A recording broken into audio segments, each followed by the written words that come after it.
Okay, so I've got some math problems you guys have been wanting to work out. So this is our first edition of bathroom math. You're going to laugh.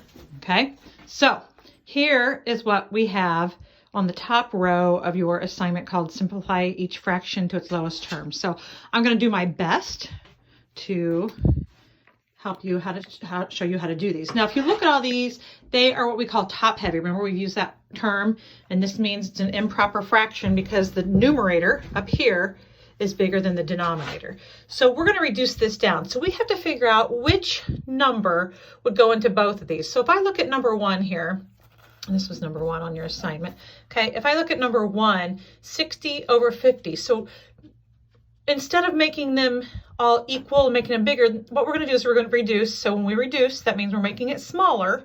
So we are dividing it by something. I look at this instantly and go, oh, I could do 2 here because they're both even numbers, but even better, I could divide each of these by 10. So when I do that, so 60 divided by 10 is going to equal 6. And 50 divided by 10 is going to equal 5. But our problem is here, it's still top heavy or still improper. So this is where we have to do this division. Okay, so we're going to break this down. We're going to take our numerator, put it inside the bracket. Our denominator goes outside, and we have to decide how many times can 5 go into 6. So if you just look at that on your calculator, you're going to say 5 divided by 6. It's going to give you 1 and a decimal. But we're not doing decimals here, we're doing fractions. So there's 1. So remember, you know how I like to do this stuff, the little carrots, okay? So 1 times 5 equals 5. We're going to subtract that. We have 1 left.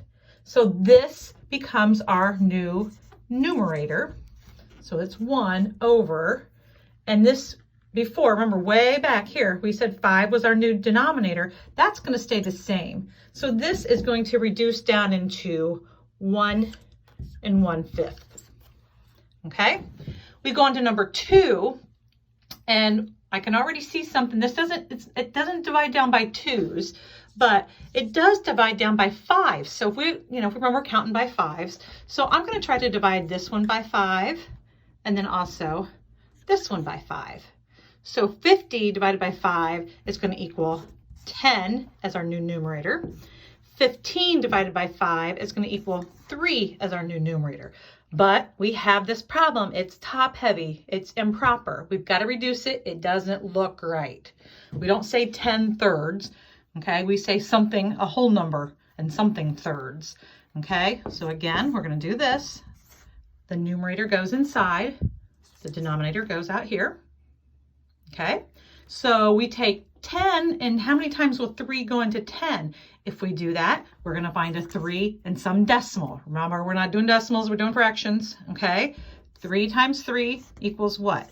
The answer is 9. We subtract that because 3 equals 9 of these. So we're going to take that out. We've used it. We can't use it again. We have 1 left. 1 is our new numerator. Our denominator was 3, as we said here. So it's 3 1/3. Okay? Move on to number 3.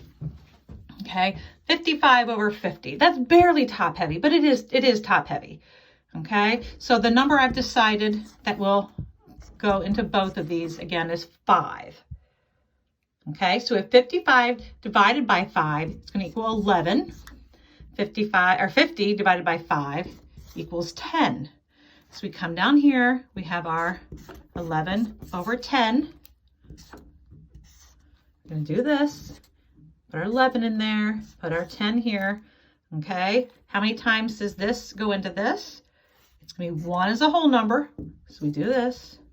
1 times 10 equals 10. Subtract that out of there. We just have 1 left. We used all but 1 of that 11, okay? Because remember, 10 tenths is a whole. That's the whole thing. If you weigh 10 out of 10 pieces, you weigh the whole thing, okay? So we get 1 1/10 for our answer. Okay, the last one I'm going to help you with here is 35 over 10. Again, this one we're going to divide by 5. Okay, and I'm going to come up with 7 over 2. Again, we've got to keep going. This is top heavy, so this is that new step we've learned. Okay, 7 divided by 2. So how many times does 7 go into 2? You put that on your calculator.